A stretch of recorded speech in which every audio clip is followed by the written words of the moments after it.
Hello అండి, welcome to our channel Jyothi healthy kitchen. ఈరోజు మన కిచెన్లో మనం ఒక సింపుల్ స్నాక్ రెసిపీని చూద్దాము. కేవలం ఒక కప్పు గోధుమ రవ్వ ఇంకా అరకప్పు అటుకులు ఉంటే సరిపోతుంది. మిగతా అవన్నీ ఇంట్లోనే ఉంటాయి. చాలా సింపుల్గా చేసుకోవచ్చండి. హెల్తీగా, టేస్టీగా ఈవినింగ్ టైం ఇలా ట్రై చేయండి. పిల్లలైతే చాలా బాగా ఇష్టపడతారు. ఒక గిన్నెలోకి ఒక కప్పు వరకు గోధుమ రవ్వ తీసుకుంటున్నాను.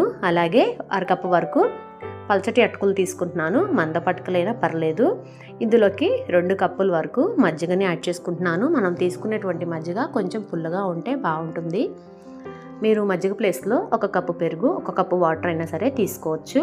ఇప్పుడు ఈ మజ్జిగ, రవ్వ, అటుకులు బాగా కలిసేలాగా ఇలా ఒకసారి కలిపేసుకొని మూతను పెట్టుకొని ఒక 10 నిమిషాల వరకు ఈ రవ్వని నానిద్దాము. ఒక 10 నిమిషాల తర్వాత చెక్ చేస్తున్నాను. చూడండి, రవ్వ అనేది పర్ఫెక్ట్గా నానింది. ఇంకా నేను ఎటువంటి వాటర్ని వేయకుండా మిక్సీ జార్లోకి యాడ్ చేసుకొని కొంచెం కోర్స్గా గ్రైండ్ చేసుకుంటున్నాను. మరీ మెత్తగా కాకుండా కొంచెం పలుకుండేటట్టు గ్రైండ్ చేసుకోండి. నేను తీసుకున్న బ్యాటర్ ఇక్కడ నాకు 2 సార్లుగా గ్రైండ్ చేసుకున్నాను. ఇలా గ్రైండ్ చేసుకొని ఇదే మిక్సింగ్ బౌల్లోకి తీసుకుంటున్నాను. కన్సిస్టెన్సీ చూడండి, ఇలా ఉంటే సరిపోతుంది. బ్యాటర్ అనేది మరీ పల్చగా ఉన్నట్టయితే 1 స్పూన్ బియ్యం పిండిని కానీ గోధుమ పిండిని కానీ వేసుకొని సెట్ చేయండి కన్సిస్టెన్సీని. ఇప్పుడు ఇందులోకి సన్నగా కట్ చేసుకున్నటువంటి ఒక ఉల్లిపాయ, 1 టమాటో, అలాగే చిన్న అల్లం ముక్కను కూడా చిన్న ముక్కలుగా కట్ చేసుకున్నాను. కొంచెం కరివేపాకు, అలాగే 1 పచ్చిమిర్చిని చిన్న ముక్కలుగా కట్ చేసుకుని వేసుకుంటున్నాను. అలాగే 1 క్యారెట్ని తురుముకొని వేసుకుంటున్నాను. 1 స్పూన్ వరకు జీలకర్ర, టేస్ట్కి సరిపడినంత సాల్ట్, అలాగే 1 చిటికెడు వంట సోడాని వేసుకుంటున్నాను. మనం ఇక్కడ ఈ పొంగనాలు అప్పటికప్పుడు ప్రిపేర్ చేసుకుంటున్నాం కాబట్టి కొంచెం వంట సోడా అనేది యాడ్ చేసుకుంటున్నాము.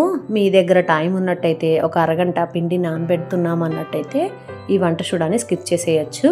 బ్యాటర్ చూడండి, ఇలా ఉంటే సరిపోతుంది. ఇప్పుడు నేను ముందుగానే ఒక పొంగనాల ప్యాన్ని స్టవ్ పైన సిమ్లో పెట్టుకొని హీట్ చేసుకున్నాను. ఈ పొంగనాల ప్యాన్ అనేది హీట్ ఎక్కిన తర్వాత ఇలా అన్నిట్లోకి కొంచెం ఆయిల్ని వేసుకొని ఇలా స్ప్రెడ్ చేసుకొని హీట్ ఎక్కిన తర్వాత మనం ముందుగా ప్రిపేర్ చేసి పెట్టుకున్నటువంటి ఈ బ్యాటర్ని ఇలా ఈ ప్యాన్కి సరిపడినంత కొంచెం కొంచెంగా వేసుకుంటున్నాను. నేను ఇక్కడ ఫుల్గా వేయట్లేదు, కొంచెం హెల్తీగానే వేస్తున్నాను. అలా వేయటం వల్ల మనకి పొంగనాలు అనేవి పొంగి చాలా పర్ఫెక్ట్గా ఉంటాయి. లోపల సాఫ్ట్గా, పైన క్రిస్పీగా. ఈవినింగ్ టైం స్నాక్స్గా చేసి ఇవ్వండి. పిల్లలైతే చాలా ఇష్టంగా తినేస్తారు. టేస్టీగా, హెల్తీగా ఇంట్లోనే మనం ఇలా పిల్లలకి సింపుల్గా చేసి ఇవ్వచ్చు. మీరు కూడా ఈ రెసిపీని ట్రై చేసి మీకు ఎలా వచ్చిందో నాకు తప్పకుండా కామెంట్ సెక్షన్లో కామెంట్ చేయండి. అలాగే ఈ వీడియో కనుక మీకు నచ్చినట్టయితే తప్పకుండా లైక్ చేయండి. ఇలా నేను స్టవ్ని సిమ్ టు మీడియం ఫ్లేమ్లో అడ్జస్ట్ చేసుకొని ప్యాన్ని కొంచెం అటు ఇటు తిప్పుతున్నాను. అప్పుడు మనకి మంట అనేది ఈవెన్గా స్ప్రెడ్ అయ్యి అన్ని పొంగనాలు అనేవి ఈవెన్గా కుక్ అవుతాయి. ఇప్పుడు ఒక 5 మినిట్స్ వరకు ఇలా ఒక సైడ్ ఫ్రై చేసుకున్న తర్వాత మంచి కలర్ వచ్చిన తర్వాత రెండో వైపుకి టర్న్ చేసుకుంటున్నాను. ఇప్పుడు రెండో వైపు కూడా ఒక 4-5 నిమిషాల వరకు ఫ్రై చేసుకుంటే పొంగనాలు అనేవి చాలా సింపుల్గా అయిపోతాయి.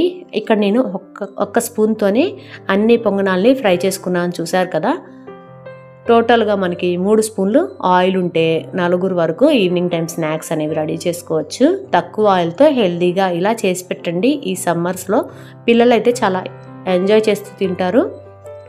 ఇలా మూతను పెట్టుకొని రెండో సైడ్ కూడా కుక్ చేసుకున్న తర్వాత ఫ్రై అయిన ఈ పొంగనాల్ని ఒక ప్లేట్లోకి తీసుకొని సర్వ్ చేసుకోవటమే. ఇక్కడ నేను మిగిలిన బ్యాటర్తో కూడా ఇదే విధంగా పొంగనాలు ప్రిపేర్ చేసుకొని సర్వ్ చేసుకుంటున్నాను. మీరు కావాలంటే చట్నీతో కానీ సాస్తో కానీ సర్వ్ చేయొచ్చు. మా పిల్లలైతే ఇలాగే ఇష్టంగా తినేస్తారు. చాలా సింపుల్గా ఉంటాయండి, అలాగే చాలా టేస్టీగా ఉంటుంది. అలాగే ఈ వీడియోని మీ ఫ్రెండ్స్ ఇంకా ఫ్యామిలీ మెంబర్స్తో తప్పకుండా షేర్ చేయండి. ఇంతవరకు మన ఛానల్ని సబ్స్క్రైబ్ చేయనట్టయితే వెంటనే సబ్స్క్రైబ్ చేసుకొని పక్కనే ఉన్నటువంటి బెల్ ఐకాన్ని ప్రెస్ చేయండి. ఇలా బెల్ ప్రెస్ చేయడం వల్ల నేను పెట్టే ప్రతి వీడియో నోటిఫికేషన్ మీ వరకు వస్తాయి. Thank you for watching. Keep smiling. Take care. Bye.